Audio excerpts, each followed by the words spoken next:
എന്റെ അനുജന്മാരെ തല്ലിക്കുമല്ലേ? ഞങ്ങള് ചേട്ടാനിമാര് പലതും ഉണ്ടാവും, അത് കണ്ടിട്ടായിരിക്കും.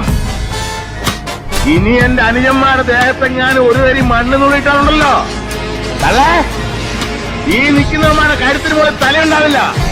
അതിന് ഞങ്ങൾക്ക് റൗഡികളുടെ ആവശ്യമൊന്നുമില്ല, നേരിട്ട് വന്ന് ചെയ്യും. പാലവന പറയും സംശയം പട്ടികളെ